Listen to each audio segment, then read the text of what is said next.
Good morning guys! So for today's video, tayo po ay gagawa ng oatmeal cookies. Thank you for sharing the recipe.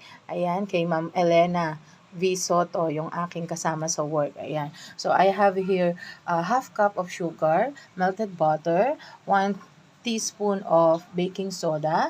I have here 1 cup of oatmeal, 1 cup of all-purpose flour, 1 egg, and cashew nuts. So, pwede rin naman gumamit ng mga iba pang mga like walnuts, mga raisins, mga dried cranberries, ganun. Pero ang available kasi dito sa amin is cashew nuts. So, nabili ko lang din yan sa supermarket. Let's start with 1 egg.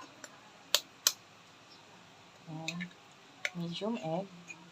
And then, let's put our melted butter.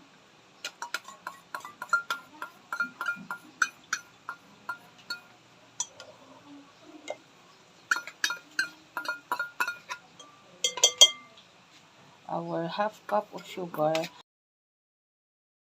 1 teaspoon of baking soda. Ayan, hinahanap ko sana yung hand mixer. Wala daw, nasira na yata yung hand mixer. Ayan, so it's Christmas season kasi guys. So I'm trying to do this now kasi it's a trial and error nga. Ayan, kasi pwede rin ito pamigay po sa pamigay po ito sa Christmas. Ayan, sa mga kamag-anak or ka-opisina. Ayan, I'm not trying to sell it Ayan, it's a gift ideas for me.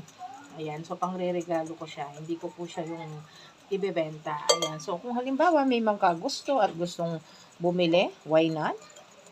Ayan, but for now, I'm trying muna yung recipe na nakuha natin and then tayo po ay si Reyna ng Innovations.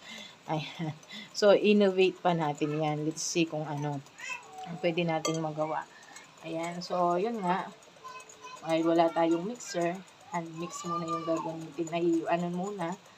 Ayan. Kamay-kamay lang muna. Hindi ko mahanap yung wireless na nabili ko. Alam ko bumili na ako ng Ayan. Kailangan well combined, well mixed na siya. Sabi, pwedeng maglagay ng cinnamon powder. Ayan, so wala tayong cinnamon. Nagbibigay ako dito ng 1 teaspoon lang po ng vanilla. For the aroma lang yun.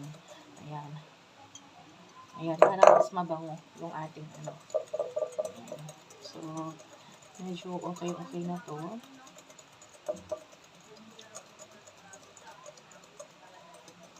And then we will put na yung ating 1 cup of all-purpose flour. So, no measurement yung sabi ko nga.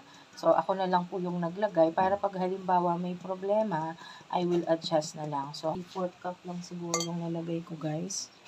Ayan. Palagay nyo? Ilalagay ko pa ba lahat? Ayan. Kasi mahirap na siyang haluin. Ayan. Ilalagay ko pa yung So, half cup lang din muna yung ating nalagay na oats.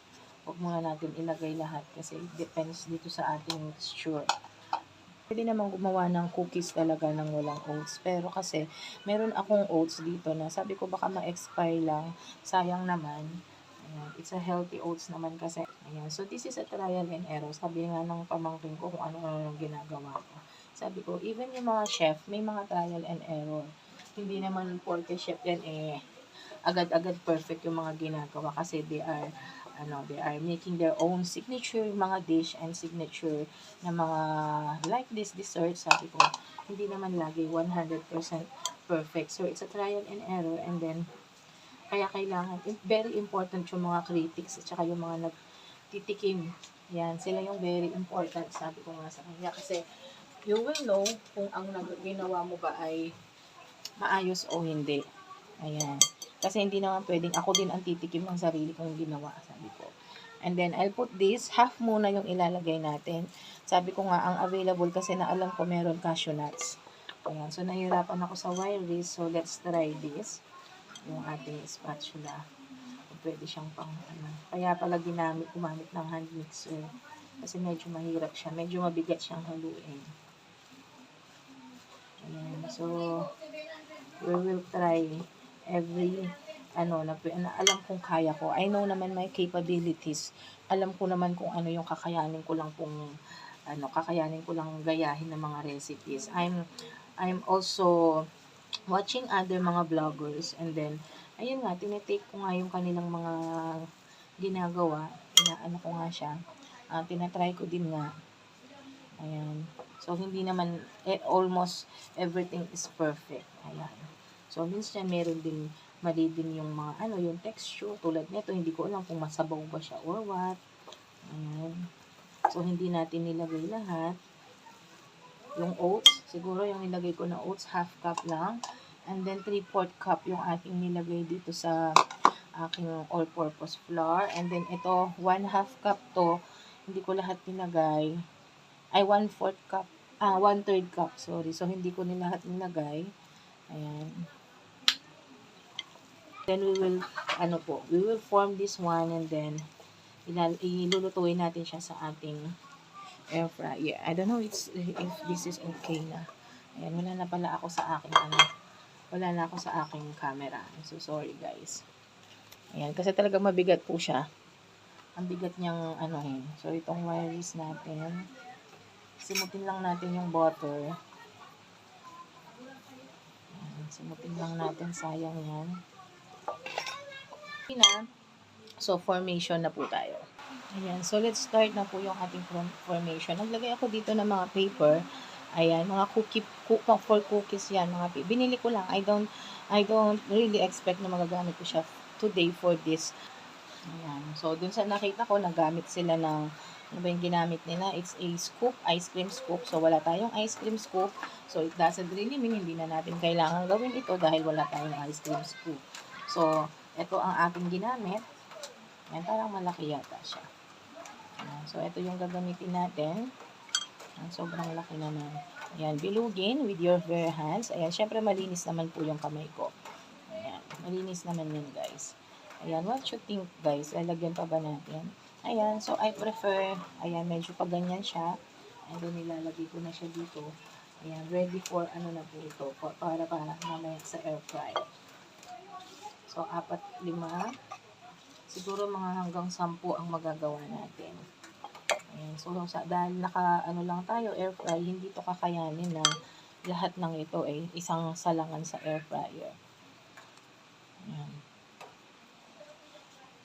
Ayan, so dahil meron tayong natira, ayan, I have in mind na parang itatap ko na lang siya. Itatoppings na lang natin siya. Ayan. So, itatoppings natin yung dyan. Kasi sayang naman. Itatoppings na lang natin. Ito yung first batch natin, pero hindi naman to lahat kasya. Ayan. So, all in all, naka 13 pieces po tayo. Ayan. So, ito na yung ating first batch. Ayan, 6 na piraso. So, bahala na ito mamaya. Kailangan magkasya yan sa second batch. Yung na yan. Ayan. So, let's preheat na po yung ating air fryer. Ayan, for 180 degrees Celsius. And then, 5 minutes po yan ipipreheat natin bago natin ilagay itong ating first batch. And then, let's air fry it for 10 minutes. That's my favorite sound when baking. So, na-preheat na natin, 5 minutes. Then, let's cook na po yung ating. So, kailangan natin siyang iset into 10 minutes. Ayan. So, yan po. Nasa 10 minutes na po siya. Then, tumunog na po after 10 minutes. So, let's check kung anong itsura. Ooh! Ganda ng itsura. Sarap ng itsura. Sana masarap din pagkatinikman. Ito na yung next batch natin, guys. Ayan, yung 6 pieces. Medyo finlaten ko siya. Kasi parang hindi siya nagmukhang cookies. Yung unang naluto natin. So, let's set again yung ating timer for 10 minutes. So, another 10 minutes. Let's check. Ooh.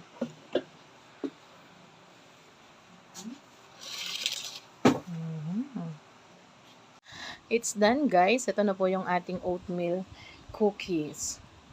Pero hindi siya mukhang cookies. Para siyang cupcake.